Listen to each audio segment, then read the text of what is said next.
চলে আসি পরের খবরে। পরিযায়ী শ্রমিকের পরিবারের উপরে দিল্লি পুলিশের অত্যাচারের অভিযোগে এক মহা বিতর্ক তৈরি হয়েছে।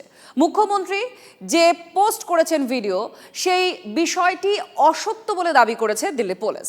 আর এক ধাপ এগিয়ে এই ইস্যুতে দিল্লিতে সাইবার ক্রাইম ল্যাবের অভিযোগ জানালেন কাঁথের বিজেপি সাংসদ। কিন্তু এই ইস্যুতে অবস্থানে অনড় মুখ্যমন্ত্রী। চ্যালেঞ্জ ছুড়ে আবার তার পাল্টা অভিযোগ, পরিযায়ী শ্রমিকরা বাংলায় ফিরলেই সমস্ত সত্যিটা সামনে আসবে। আমরা চাইবো তারা ফিরে আসুক, আমরা চাইবো ফিরে আসুক। বাদ বাকিটা কে মিথ্যে বলছে আর কে সত্য বলছে সে তো সত্যি কথাই প্রমাণিত হয়ে যাবে। দিল্লিতে বাঙালি পরিযায়ী পরিবারের উপর দিল্লি পুলিশ অত্যাচার করেছে বলে সোশ্যাল মিডিয়ায় অভিযোগ করেছিলেন মুখ্যমন্ত্রী।